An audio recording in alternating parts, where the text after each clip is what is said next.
legend, Gallio de Barcelos, the Gallio, the rooster of Barcelona.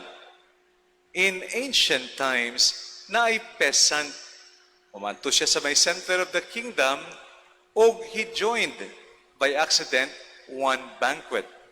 Ang problema, usa ka nobleman accused him nga nagkawat bitaw sang usa ka silver nga alahas.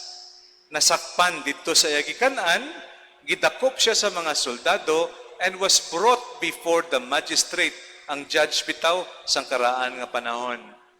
Nobody testified kay wala man siya kilala dito, and he was declaring, I am innocent. Wala ako sala, wala ako nagkawat, dili na ako ha. Mga igsoon, in that moment, nobody spoke up on his side. Mauna nga ang judge, ginsintinsihan siya. Pero bago magsintensya ang judge, nag-ingon, kining pobre, no, nga nagatrabaho sa uma. Ingon niya, kung wala may magtestigo kanako, hinautunta, kining manok, magtuktugaok, aron ipamatudan, ipakita ang kamatuoran, nga ako inosente. Mga igsoon, ginsintensyahan siya, nga no, pugutan ulo. Pagkagawas niya, gidala na siya pakatutunga plaza. Paggawas niya, suddenly, may naglupad sa likod sang judge sa may bintana. Oy, manok. O dito jud sa may tuo sang iyang dunggan, nagtok-tugaok ang manok. Call it chance, call it accident, but call it also divine intervention. Gipaapas niya o gi-cancel ang iyang desisyon. Mga igsoon, mauna kining tawhana was saved tungod sa testimonya kang manok. Gallio de Barcelona. That is why when you go to Barcelona, Spain, common nga symbol kining rooster wherever you go. It is a symbol of integrity, truth, and honesty. Mauning ebanghelyo, si Juan nagtestigo sa kamatuoran. Si Kristo mao ang kamatuoran. In effect, prophetic rooster si San Juan Bautista. Karon, makadto kita sa ikaduha. Ang ikaduha, santo sa kasulatan, kinsa ang pinakapamoso nga manok? Ang manok ni San Pedro. Dili ang ano na, chokes to go, no? Okay man. O si chokes to go, ingon ni Reverend. Siguro permi ka nagkakaon, Reverend, chokes to go, no? Or, uban pa, daghang kaayong brand nga paborito niya, siyempre, basi magluod, Jollibee sad, Chicken Joy, no? Manok mansad, no? So, pero sa santo sa kasulatan, ang pinakapamuso nga manok, mao ang manok ni San Pedro. Kaya nga naman, nag-ingon si Lord, bago makatulo, na magtuktugaok ang manok, ikaw, makatnan mo, nga imo akwa, gitinay. Mga igsuon kang Kristo, kang gamay pa ko nga bata, grade 3. Sa amon sa panay, pag Semana Santa, naa kami konsiderad, nasaysay ko ni kanidugay na, diri sa atuha. O sa tukon, naa kami simbol kang passion of the Lord.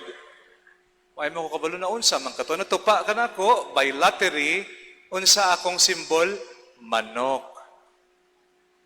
Tapos nagbuhat kami manok, dudumang ko to, pula pa to nga manok, rooster, gibitay namon sa tukon, post, bitbito namon na during procession, og samtang naga-procession, isinggit namo, Espanyol o Bisaya.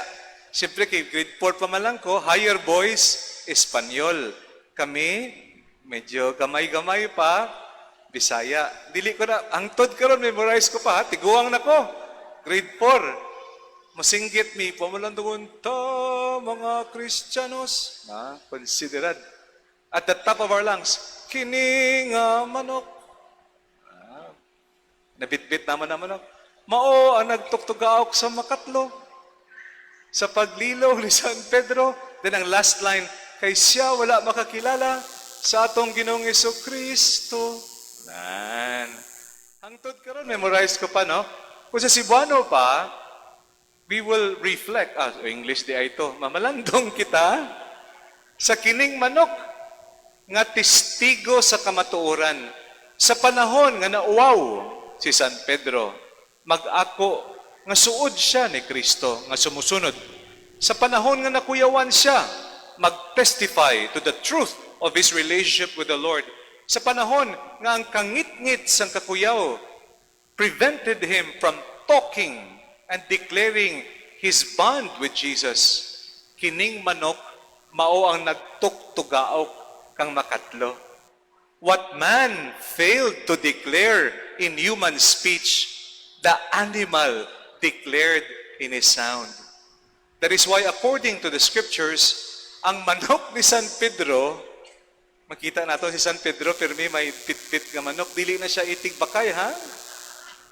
Ibulang bitaw sa may nagsulti ka na ako na okay di ay pader ang magbulang kay gin-endorse ba ni San Pedro ang bakuhoy, dili na endorsement sa tigbakay. Kana simbolo nga si San Pedro experienced conversion pinaagi sa iya nga pag-realize nga ang dili niya gibuhat sa kauwaw o kakuyaw, gibuhat sang usa ka rooster. Mao na mga igsoon sa atong santo sa kasulatan, ang rooster dili simbolo sang failure. It was rather a symbol of the realization. Ang una ko nga pagtuktugaok, Peter realized. Ikaduha, Peter experienced contrition. Naghinulsol siya. Na-realize niya nga nagsayop siya. Ikatulo, mao ang renewed commitment. Dito na nga ipamatud-an nga before the cock crows, tinuod jud, nakatnan, nakamata, nakarealize si San Pedro sa iya gibuhat, and he awakened from his darkness of fear and lack of commitment. Third and last, unsa ang connection kang legend ang santo sa kasulatan manok ni San Pedro sa atong ginabuhat karon? Gapasalamat ako sa gawas, nakita ko diha ahay, uban na kabataan nagalingkod na lang diha sa simento. Salamat kaayo. I know you are doing this for the Lord. Bisan ang uban na kabataan gaduka-duka na, muanhidyo sa simbahan. Si Lola o si Lolo, thank you kaayo. Salamat puno kaayo ang atong shrine, pati sa gawas. Unsa ang rason? Kay kita nagasaulog kang Misa de Gallo, Dawn Masses, Misa or Mass of the Rooster. Ang kahulugan kini nga not only chronologically nga ang atong misa 4:30 before the dawn kay ang rooster dawn bringer, pero kita nagasaulog kini because we realize na katulad ni Senyor San Pedro, usahay ganahan ta magpabilin pa sa kangit-ngit. Kini tungod sa kasakit nga atong nasinati, the darkness of depression and pain. Perhaps kini tungod sa atuhang darkness of fear. Nakuyawan kita magbarog sa kamatuoran because it will cost us. Ang magbarog sa commitment, nakuyawan kita. Ug ang darkness kang really standing up to be the disciple of the Lord. Mao kini ang kangit-ngit nga naga-oppress ka nato. In moments like this, we deny the Lord. Especially ang atong ulo, bisan nagaduka-duka na, kung tulukod o nag-agree ka, pero nag-disagree di ay ka by not following the Lord. By remaining in the darkness, ang imong bisyo, sa imong kasuko, sa imong bati nga pamatasan, sa mga relationships nga dili tsakto. Karon sa Misa de Gallo, hinautunta the legend, the testimony of truth, ug ang santo sa kasulatan, the realization and conversion triggered by the rooster becomes our own. Kining pagsimba nato, nagsulti ka nako ang usa, Pader, nagasimba ko 9 mornings para I will find at the end my true love. Uy, mayo man no? Dili man na siya. Or kung na-heartbreak ka, may healing. No? Mga nasaktan pa diha sa Katnil. So, maudjud na. Pero mga igsoon, every time we go here, we attend the Misa de Gallo, the Dawn Mass. Aron ang atuang kasing-kasing, ipadilaab nato to awaken and to testify to the truth that Jesus is our Savior. Ug sa paglaom, nga unsa man kangit-ngit, muabot jud ang kasidlak sang atuang adlaw to bring healing, to bring strength, to bring hope to each and everyone. Sa pagtakop sang atong pagpalandong, mga igsoon, katong gamay pa ako, nagabit-bit malang ko sa tukon kang manok. Karon tiguang nako. Usahay, ang manok ni San Pedro, nindot nga reminder nga kitang tanan, bisan ang obispo, kinahanglan konversyon. Mauna kining mga sacraments, gigasa sa Ginoo kanato, from our baptism to the anointing, and especially kining santos nga Eucharistia, aron tigaan kita kang gasa to testify to truth, faith, and love.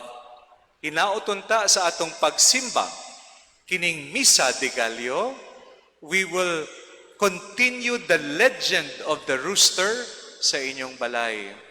So dili man putak-putak, lahi na siyang putak-putak, no? Kaya mag-away lang ang magtiayon ba?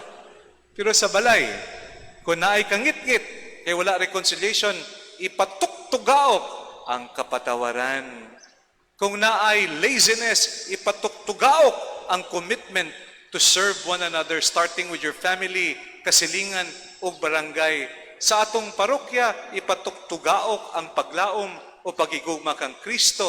Maunang tema sang atuhang fundraising, bituon sa Pasko, pagigugma ni Kristo. Hinauton ta, ang atuang Misa de Gallo, we will now carry it home and extend the legend of the rooster in your hearts, in your lives. So help us God.